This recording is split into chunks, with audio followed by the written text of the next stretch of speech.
कि इस्लाम कोई धर्म है। ये बिल्कुल शुद्ध एक राजनैतिक आंदोलन है जो कि अरब से चला है और पूरे उसमें घूम रहा है। वो राजनीतिक सत्ता को प्राप्त करने के लिए कुछ भी कर सकते हैं।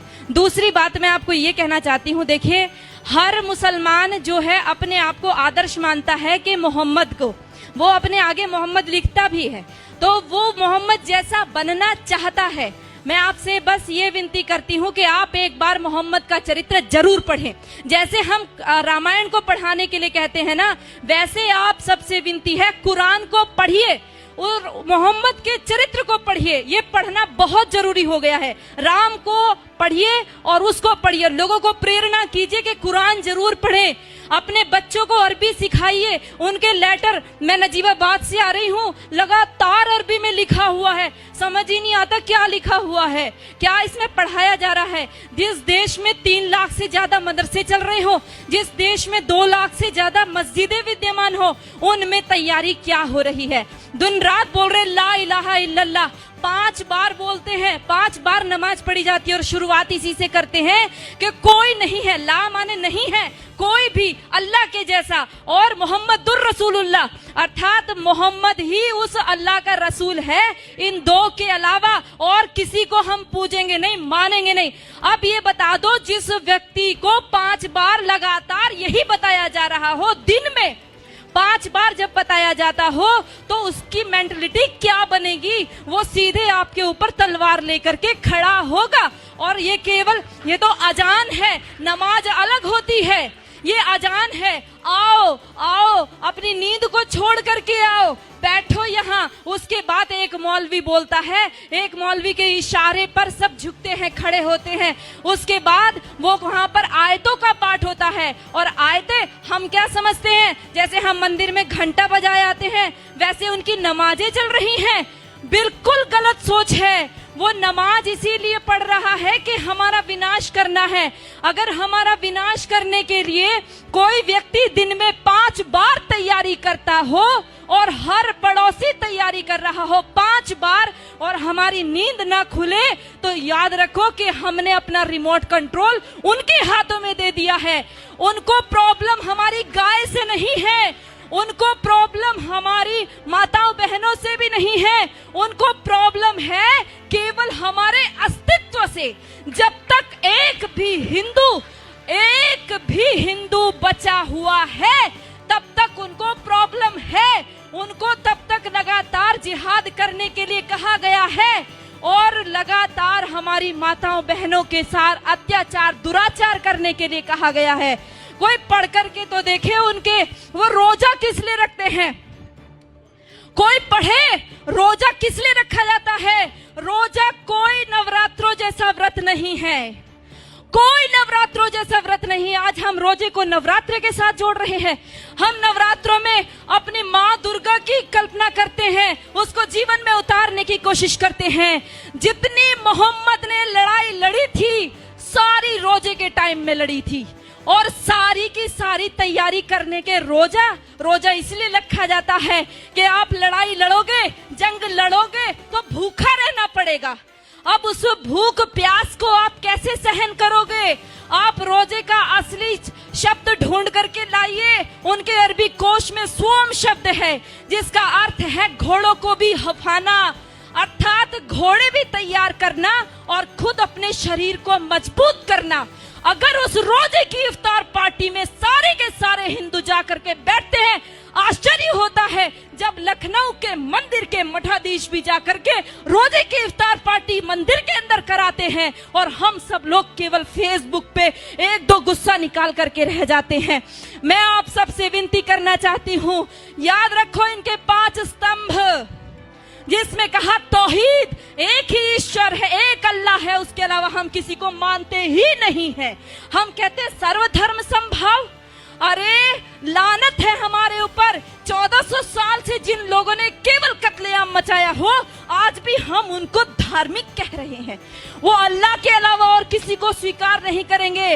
वो हर स्तर पर करेंगे, वो दाढ़ी रख करके भी करेंगे, वो पैंट शर्ट पहन के करेंगे, वो अरबी बोल करके करेंगे, वो हिंदी बोलेंगे, वो इंग्लिश बोलेंगे, लक्ष्य केवल एक उनका स्पष्ट है, वो है जब तक एक भी काफिर जिंदा है अल्लाह का काम रुकेगा नहीं। और जो लोग कहते हैं, जिन्होंने बोला रघुपति राघव राजा राम पतित पावन सीताराम, और अगली पंक्ति जोड़ दी ईश्वर अल्लाह तेरो नाम, लानत है हमारे ऊपर, हमने कभी पढ़ करके नहीं देखा अल्लाह कहते किसको है। हमने ईश्वर के बराबर अल्लाह को रख दिया। अरे हमारा ईश्वर दयालु है, कृपा करता है, परंतु अल्लाह का आदेश है, कहां पढ़ोगे? कुरान पढ़ोगे। अल्लाह का साफ आदेश है, जो मेरे को नहीं मानता, जो जिब्राइल मिकाइल को नहीं मानता, जो मोहम्मद को नहीं मानता, वो काफिर है, और काफिर वाजिबुल कत्ल है, वो कटने योग्य है। इतना ही नहीं कहा, जब रमजान का महीना खत्म हो जाए इनको घात लगा करके मारो।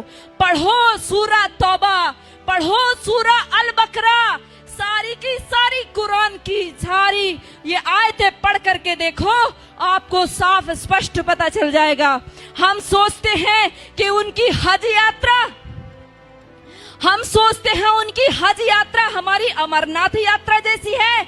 अरे पढ़ो भाइयों, यदि उनकी हज यात्रा हमारी अमरनाथ जैसी होती तो वहां पर सब लोग जा सकते थे, केवल मुसलमान ही क्यों जाते हैं? आज उनके ऊपर वो वहां से हमारे भाई पैसा भेजते हैं और वहां से वो अपनी सभ्यता को भेजते हैं।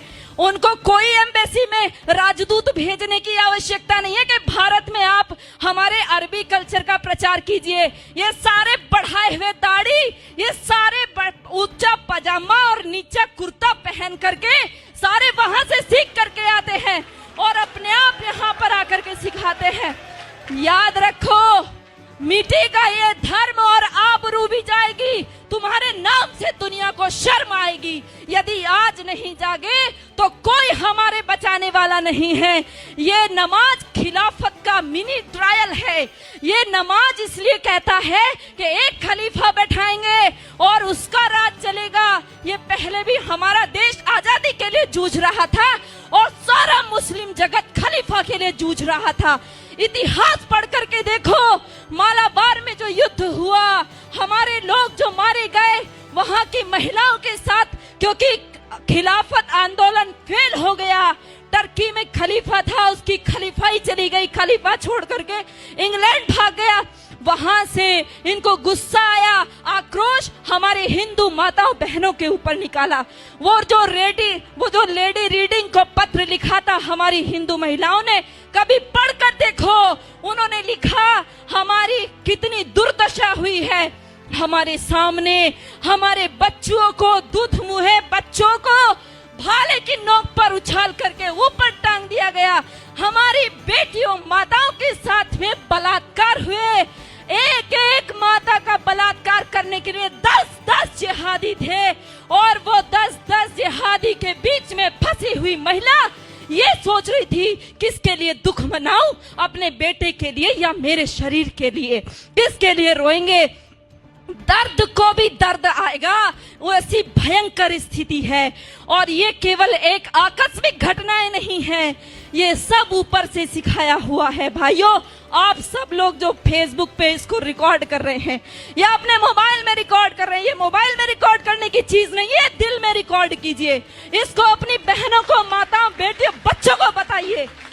नीति कृष्ण कहता है, नीति का अवलंब ले पहचान शत्रु प्रहार को।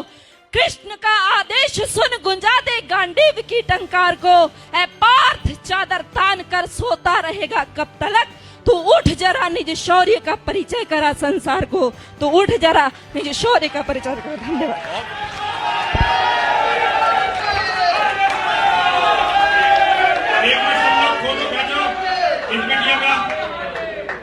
बेटा, ये हमारी माला जो है ये पूरी सोने की नहीं है, इसमें जितनी मिलावट हो सकती है उतनी मिलावट होती है। 1 तोले सोना इसमें होता है, बाकी मिलावट होती है। लेकिन हमें इसे बनवाने के लिए बड़ी मेहनत करनी पड़ती है। और यतीमा चेतनानंद सरस्वती जो तुम्हें अपने हाथ से इसे दे रही है ना, तुम जैसी बेटी जिस माँ ने पैदा की है ये उसका सौभाग्य है। पिता ने तुम्हें जन्म दिया है, ये उसका सौभाग्य है। तुम्हारे जैसी बेटी होना ये किसी भी व्यक्ति के लिए इससे बड़ा सौभाग्य नहीं हो सकता। मैं तुम्हें नमन करता